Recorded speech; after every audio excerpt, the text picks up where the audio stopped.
Welcome. I am your host, Trinette Collier Green, and this is Woman on Fire TV.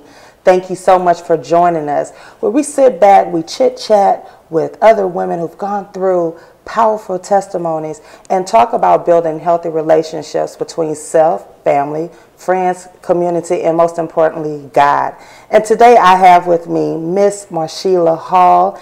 And Marsheila, thank you so much for coming and joining me today. How are you? I'm great. Thank you for having me. Yes, it's such a blessing. I feel like I've known her forever because we met on Facebook through some mutual friends or whatnot, but this is our actually first time meeting face to face, and it is, like I said, it's just phenomenal. Yes. So let's jump right into it, because you have a powerful story, first of all, and I want you to be able to share with the world. So tell us who Marsheila is.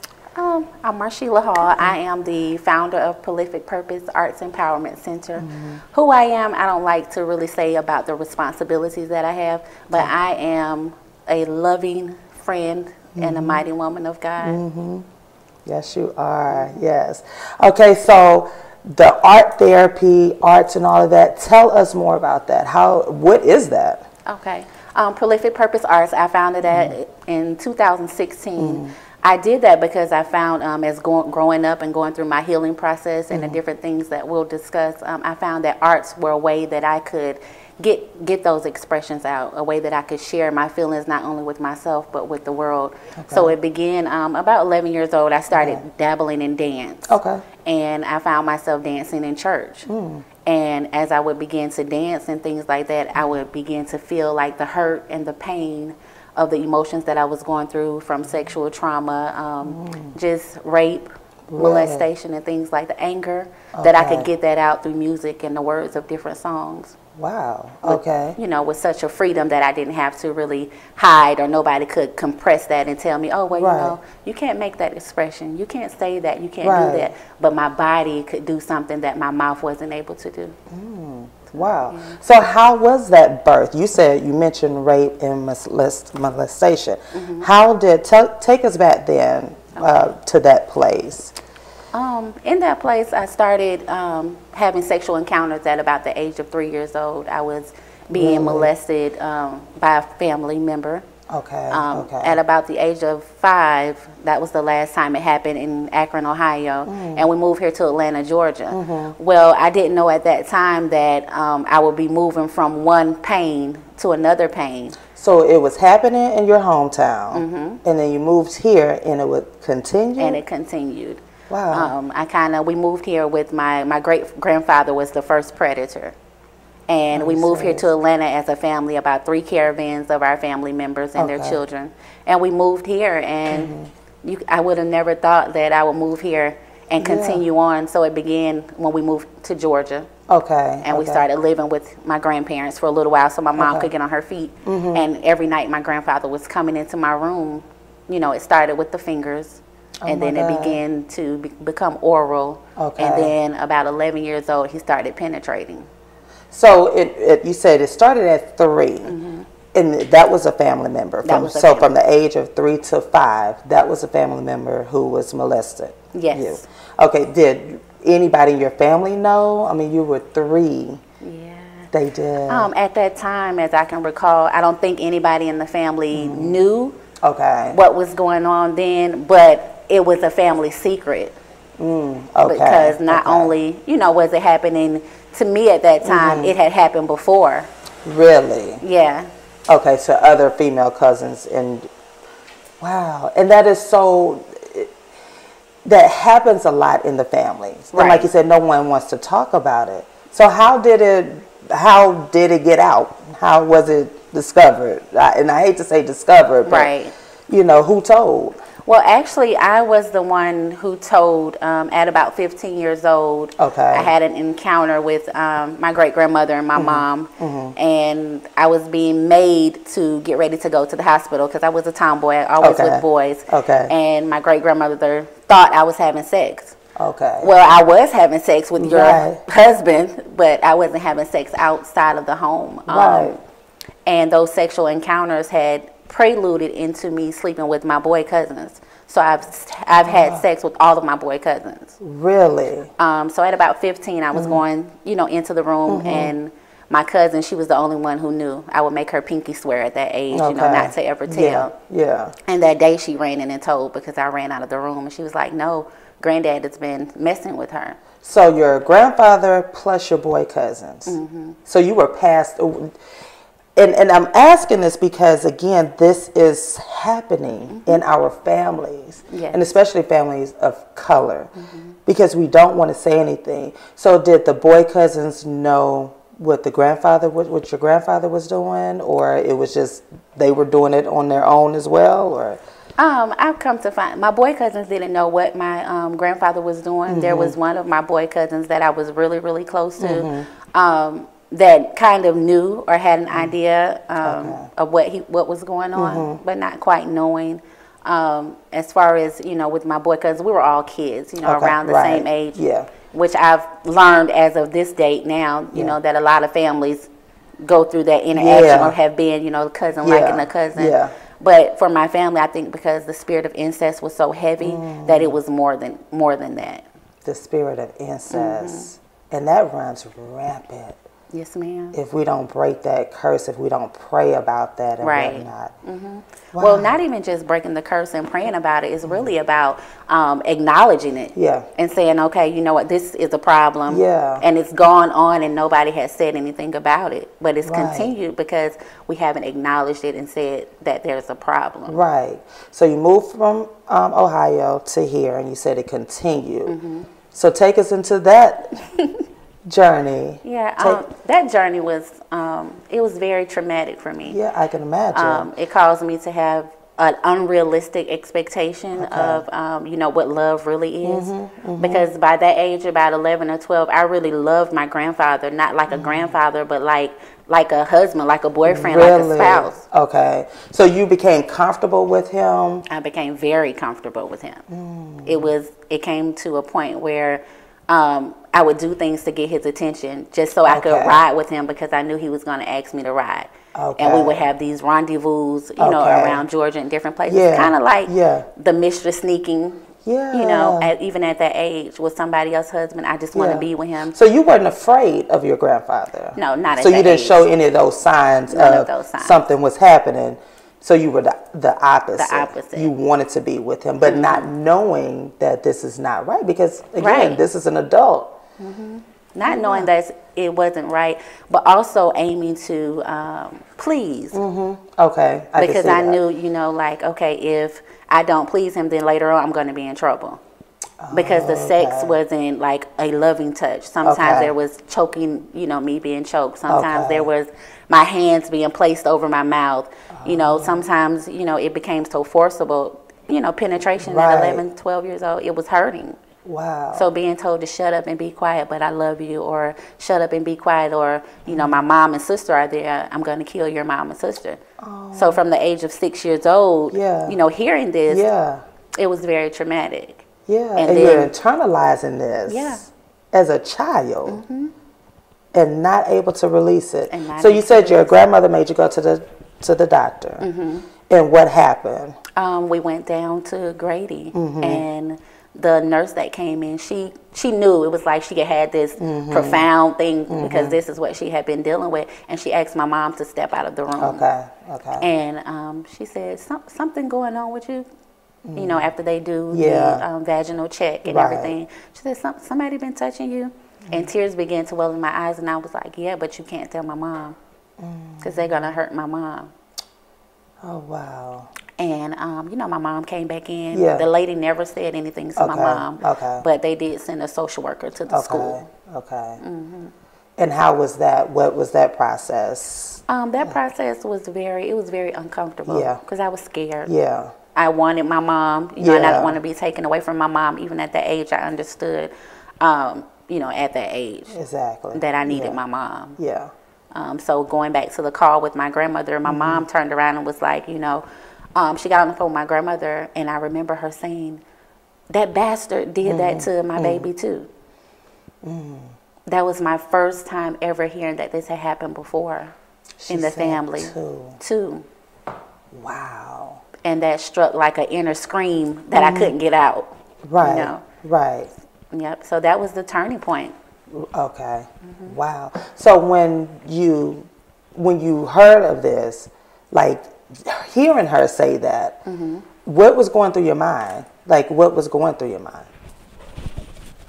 Everything that was going through my mind, I was just like, oh my gosh. Yeah. I really couldn't believe that, you know, this had happened and this was going on for all this time and nobody ever said anything. Right. Like I was dying inside silently. Yeah. And nobody heard or saw my screams.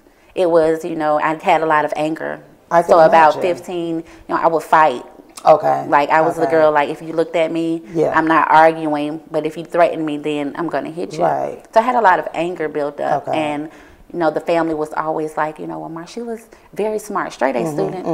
And, you know, but what's wrong with her? You know, she fast, she mean, you know, different stuff like that. But she's so sweet. It was all this stuff. Right. So whenever something went wrong, you know, I did it. Okay. Okay. So and I had you. and I had the attitude like, well, whatever. Right. You know. So when you, when they found out that, when your mom found out that this was happening to you as well, did any healing start or any conversation? Did any charges come about, or would you just continue being swept under the rug? Well, actually, there was little to no healing because in that moment, I was really hurt. I was distraught. I was angry. I was furious. Yeah. And I couldn't believe that my family had allowed me to hurt like this. And it was just unbelievable. Right. And the healing didn't start there. I became angry with my mom. Okay. Because after the conversation, you know, there were some words spoken from my grandmother as in, you know, ask her if she's lying because she doesn't want to go to the doctor. Oh, wow. And so when my mom turned around and she asked me that, it was like, you know, another sense of betrayal. Right, right. Because this had happened to her. So you're just expecting her to say, okay, no, I'm protecting my daughter. Right. No, she's not lying. Right. And I think the shock kind of took her. My granddad had just passed like the year before. Okay. So he was gone. There was no justice. Oh, wow. So you never was able to confront him about it and no one else. And no one else. Wow. Marshella, we are sitting here with Marshella Hall. Amazing testimony. Tell us how about your book. You have a book, and did that come from this story, this journey? Did that come from it? Oh, yes. I have a book. It's called The Pit of Purpose. Okay. The book did come from my journey. Okay. It's actually a culmination of things that I've gone through, not just the sexual molestation, but just because everybody doesn't get molested. Everybody doesn't have that story. Right. So I talk a little bit about, you know, fear. Okay. Dealing with fear, the fear of failure. In that book, I also talk about, I'm on my second marriage now. Okay. So I talk a little bit about that journey from one marriage to the next. Yeah. And the things that have gone on. In there, I also talk about, nobody knows I dance for God now, but I used to dance, you know, on the pole. I used to be a stripper. Really? Yeah. I didn't know that. Yeah, I could drop it like it's hot. Twerking. I'm going to need to talk to you because I need some lessons, so you know. Look, I got you. Wow, well, tell us about it, because and it's funny because people don't think Christian women have a past. Right. It's like, no, how you think we got here? Because we had to learn and God deliver us from. Tell us more about that. Okay, on that, on the journey, as we discussed about the book, on the path is I had to really understand that, you know, this was not who I am. This was things that I was going through. Right. And a lot of times we find ourselves identifying ourselves as our situation. Right. But it had come to a point, you know, through prayer and my relationship with God that God began to teach me. See, I've always had a relationship with God as a child. Okay, okay. So you've had that relationship.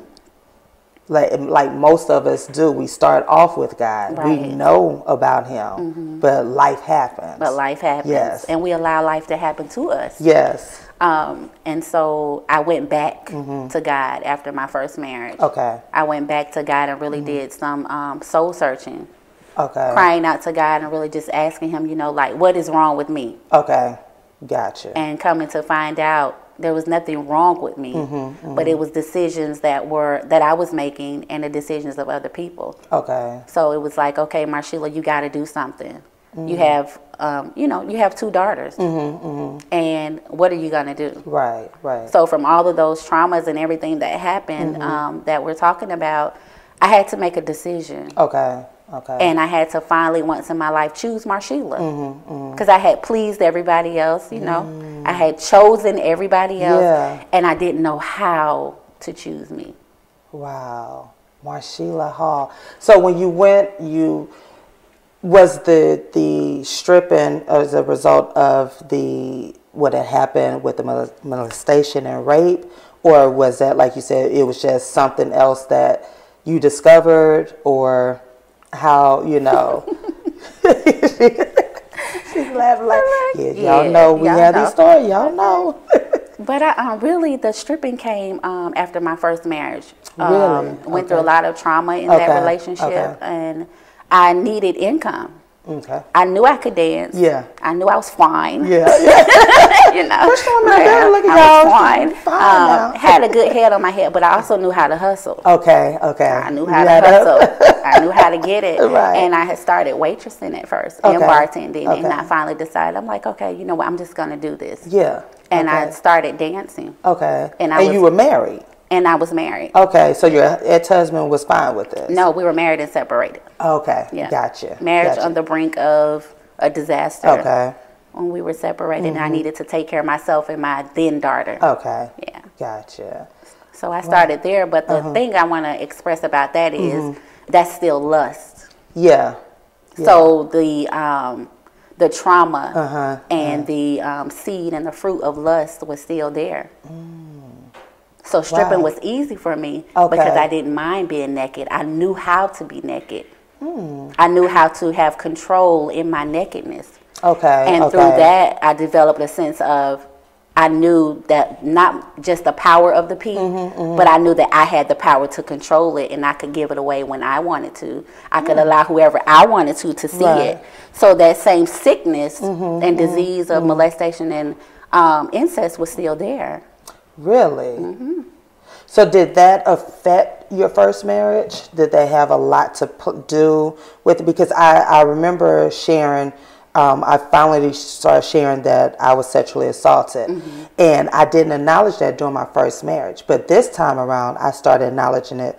And I didn't realize that it had affected me and who I was as a woman. And so this time when I started talking about it, it was scary for me. And I was like, oh, so now my husband has to know this part of my life. How did you get to that point of sharing this and really acknowledging that this happened, but that's not who I am? Well, in my first marriage, he knew I was molested. That wasn't a result of why I started stripping. Yeah. But on after that, I met my second husband. Okay. He was in the club, so it was okay, but it wasn't okay after we got married. But really sitting down, having the conversation with him, I've always been pretty open about where I am in life. I've never had a problem sharing. But giving him the details, he didn't get the details until like I wrote the book. Really? So yeah, we've been married since 2004, and he didn't get the nitty gritty until 2017. Really? Yeah. What was his reaction? Actually, it's a bit mixed. So a little bit of that is he is incarcerated in federal prison. And he's been there since 2007. So I've been living that lifestyle too. Testimonies after testimonies. Testimony. But his reaction was he realizes why I respond to some of the things that I respond to during the course of this part of my journey. This leg of our journey. So it was really, I don't think it was more so shocking than it was hurtful. To know that I had been hurt like that, and to probably feel like the way that we've gone along this journey, that he's been responsible for adding possibly, you know, to that. Understand. So, wow. Oh wow, Marsheila Hall. I'm in awe, like, because you don't look like what you've been through, and that's the beauty of God and what He does for you. Like, it's amazing. Tell us more about, you said some other trauma that happened and that you're talking about in your book. Talk to us more about that. I'll touch a little bit on just the trauma of. We can talk about the trauma of fear. And following wrong leadership. Oh, yes.